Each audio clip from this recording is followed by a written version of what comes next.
नमस्कार, मैं चंदन कुमार और आप देख रहे हैं अपना पसंदीदा चैनल अंगवानी।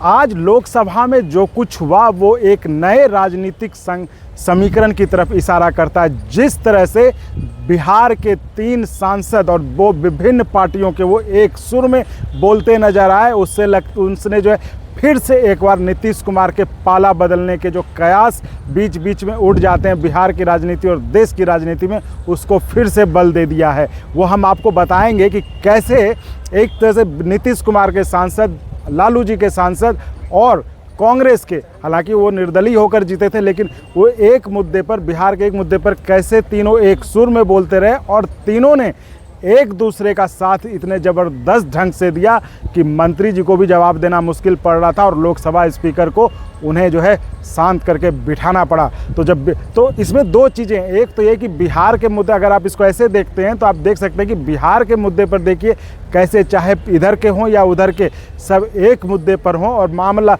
तो बिहार के विकास को कोई रोक नहीं सकता है। और इस तरह का दृश्य शायद ही पहले कभी ऐसा हुआ हो कि जो विपक्ष हो और जो पक्ष हो उस पर सब एक मत होकर लोकसभा में आवाज़ उठा रहे हो। मामला था पटना हाई कोर्ट के बेंच का। ये देखिए बहुत पुरानी, सालों पुरानी मांग है भागलपुर के लोगों की कि वहाँ पे एक बेंच खोला जाए जिससे कि जो अंग महाजनपद का इलाका, उनके लोगों को पटना इतनी दूरी जाकर जो है वहाँ पे देखिए वकीलों को रहने की समस्या, वकीलों को बैठने की समस्या, जैसे आपको मैं अभी सुनाऊंगा जैसे इन सब चीज़ों का जिक्र तीनों सांसदों ने अपने सवाल में किया है, लोकसभा में किया, वो सब आपको आगे सुनाऊँगा। लेकिन बता रहा हूँ तो ये कह रहा हूँ ये बहुत पुरानी मांग है, लेकिन लोग थक चुके थे। लोग तब उसकी उम्मीद भी छोड़ दीजिए कि शायद अब ऐसा कुछ होगा। जो कुछ पुरानी मांगें थी, जैसे भागलपुर को उपराजधानी का दर्जा देने का, भागलपुर में हाई कोर्ट की एक बेंच, एक पीठ स्थापित करने का, वो सब अब तक कुछ नहीं हुआ और लोगों ने धीरे धीरे समय के साथ भूल गए थे कि अब शायद ये सब कुछ संभव भी नहीं, होना भी नहीं है।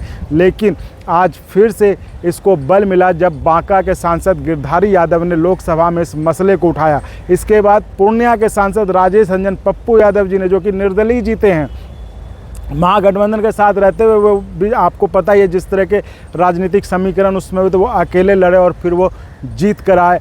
तो उसके बाद फिर उनका समर्थन किया आरजेडी की मीसा भारती ने। तो आप समझ सकते हैं जेडीयू इंडिपेंडेंट, जो कि अभी वो कांग्रेस में, महागठबंधन में पप्पू यादव, लेकिन लड़े थे वो इंडिपेंडेंट होकर, इन सब के खिलाफ लड़े थे और फिर भी उन्होंने एक रिकॉर्ड जीत दर्ज की थी।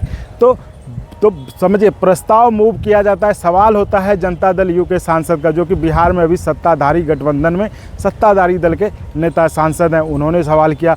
उसके बाद जो इंडिपेंडेंट लड़के हैं पप्पू यादव, उन्होंने किया और उनका समर्थन मीसा भारती ने किया। और मीसा भारती ने अपने संबोधन में साफ साफ कहा कि जेडीयू के सांसद इस बात को अपने मुख्यमंत्री के सामने ले जाएं और मुख्यमंत्री से बात करें, और अगर सरकार, केंद्र सरकार नहीं करती है तो सरकार से समर्थन वापस लें। तो इस तरह की एकता, हमने भी कहा कि आपको ये से 2 चीज़ देखने को, अगर पक्ष विपक्ष सब मिल जाए तो आपके इलाके के विकास को कोई रोक नहीं सकता, जो कि यहाँ देखने को मिला।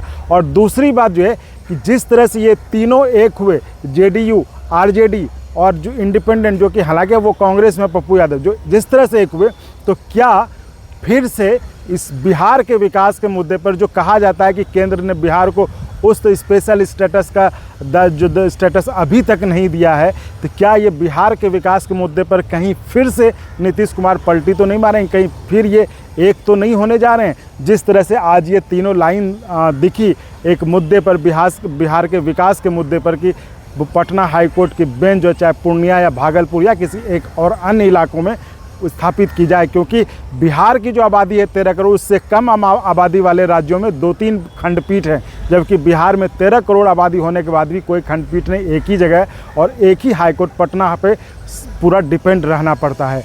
तो ये तो हालांकि वक्त बताएगा नीतीश कुमार पलटी मारते हैं नहीं मारते हैं, लेकिन जो ये कड़ी थी, इससे जो है इन कयासों को मुझे लगता है कि बल जरूर मिलेगा। अब मैं आपको ये वीडियो दिखाता हूँ जो लोकसभा में, और जिस तरह से इन तीनों ने एक दूसरे का साथ देते हुए एक मुद्दे पर कैसे साथ आए।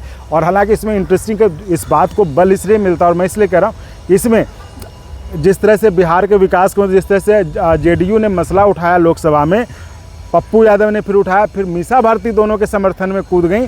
बीजेपी की तरफ से जो बिहार के सांसद थे उनमें से कोई सामने नहीं आए, इसलिए लगता है कुछ ना कुछ तो बात है ज़रूर। हालांकि ये कहना अभी सही नहीं होगा, क्या होगा, लेकिन हाँ जिस तरह से कयास का दौर बिहार में शुरू होता है वो शायद फिर से शुरू हो जाए। तो आप खुद देखिए वीडियो, जैसा कि हम कहते रहे कि हम कोई अपनी तरफ से कंक्लूज़न आपको नहीं बताते, आप खुद ये लोकसभा का ये वीडियो देखिए, इन तीनों ने जिस तरह से अपनी बात को रखा है लोकसभा में, आप वो देखिए और आप खुद अंदाज़ा लगाइए कि क्या इस तरह के कयास फिर से हो सकते हैं या ऐसा कुछ संभावना बन रही है। आप खुद देखिए वीडियो। निकाल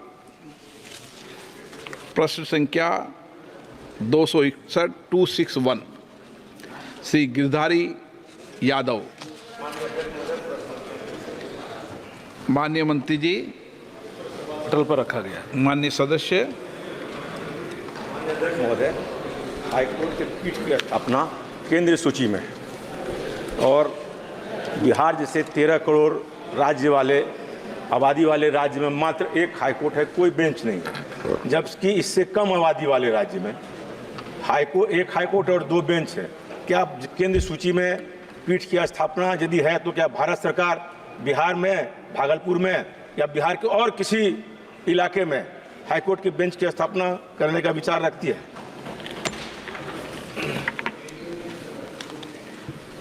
माननीय अध्यक्ष महोदय, मैं आपके माध्यम से माननीय सदस्य को बताना चाहता हूं कि हाईकोर्ट बेंच की स्थापना जसवंत सिंह कमीशन की रिकमेंडेशन और सुप्रीम कोर्ट द्वारा दिए गए निर्णय के तहत की जाती है। इसके अंतर्गत कंसर्न हाईकोर्ट के चीफ जस्टिस व गवर्नर की सहमति से स्टेट गवर्नमेंट द्वारा कंप्लीट प्रपोजल केंद्र सरकार को कंसीडरेशन हेतु भिजवाया जाता है। इसी जब वो कंसीडरेशन हेतु प्रस्ताव आ जाता है तो बेंच हेतु आवश्यक इंफ्रास्ट्रक्चर फैसिलिटी और एक्सपेंडिचर स्टेट गवर्नमेंट द्वारा प्रोवाइड किया जाता है। ये प्रक्रिया जसवंत सिंह कमीशन और सुप्रीम कोर्ट के निर्णय के द्वारा तय की गई है। और इसलिए मैं कहना चाहता हूं कि जो ये बिहार की बात कर रहे हैं, इसमें वर्तमान में भागलपुर या पूर्णिया में पटना हाईकोर्ट की बेंच खोलने से संबंधित कोई प्रस्ताव विचाराधीन भी नहीं है। माननीय अध्यक्ष महोदय, जब हाईकोर्ट और पीठ की स्थापना केंद्रीय सूची में है, राज्य सूची में नहीं है, न संवर्ती सूची में है, जब केंद्र सूची का बात क्यों कोई चीफ जस्टिस या गवर्नर करेगा? लोक कल्याणकारी राज्य में भारत सरकार की जिम्मेवारी बनती है कि 13 करोड़ आबादी वाले राज्य में खुद से प्रयास कर। क्या है प्रश्न ये कि जब केंद्र सूची में है तो फिर इसमें गवर्नर और हाईकोर्ट क्या भारत सरकार को प्रयास करना चाहिए इस दिशा में वो हाईकोर्ट बिहार में स्थापित करे 13 करोड़ आबादी वाले को? केंद्र सूची में 78 और 79 नंबर पर है आपका अधिकार, करिए आप। माननीय अध्यक्ष महोदय, माननीय सदस्य जी को भी जानकारी है कि देश संविधान के अनुसार चलता है। संविधान में सुप्रीम कोर्ट की भी व्यवस्था है, सुप्रीम कोर्ट का एक निर्णय है और जसवंत सिंह कमीशन की रिकमेंडेशन भी इसी ये प्रक्रिया तय हुई है। जिस किसी भी हाई कोर्ट में अगर इनके राज्य में हाई कोर्ट की कोई बेंच स्थापित की जानी है तो ये हाई कोर्ट का प्रस्ताव लाए, स्टेट गवर्नमेंट की सहमति लाए, गवर्नर की भी सहमति लाए, उसके बाद विचार करने का विषय आएगा ना। प्रक्रिया तय है, अभी विचाराधीन नहीं। श्री राजेश रंजन जी, मैं माननीय मंत्री महोदय जी से पहले भी रविशंकर जी ने लंबा चौड़ा चिट्ठी लिखा था, उसको आप अध्ययन कर लीजिए।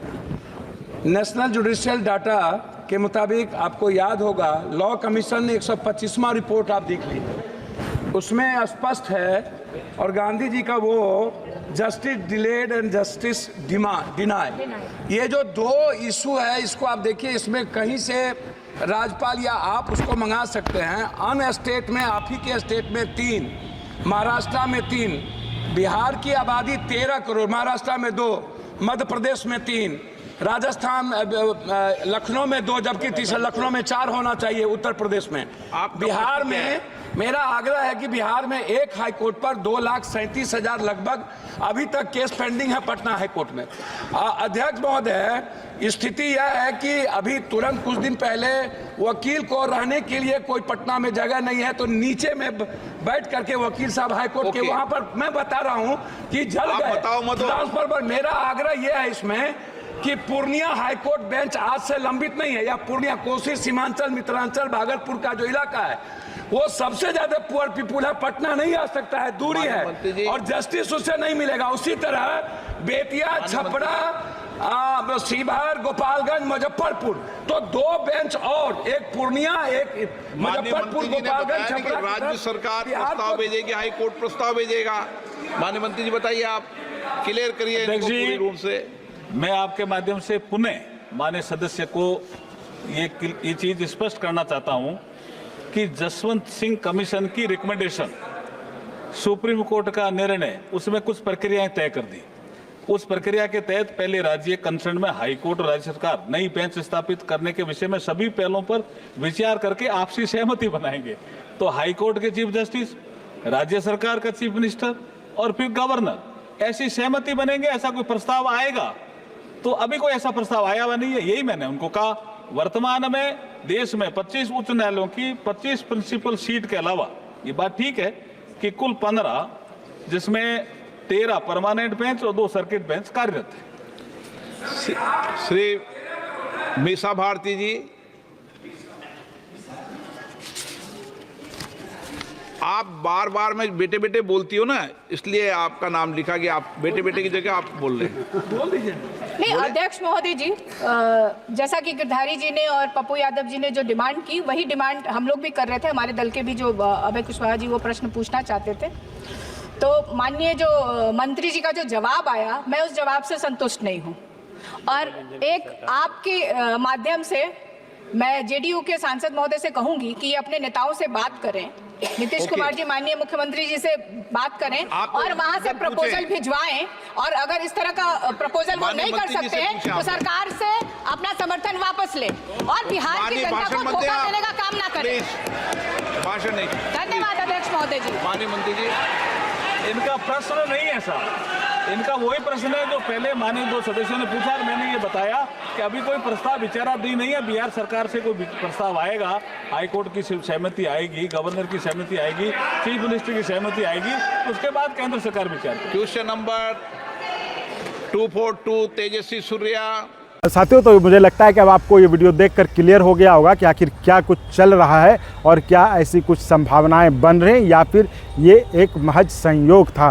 तो साथियों, आप इसी तरह चैनल को लाइक, शेयर, सब्सक्राइब करते रहें और संभव हो तो चैनल को ज्वाइन भी करें, जिससे हमें और गुणवत्तापूर्ण कंटेंट के निर्माण में मदद मिले। धन्यवाद।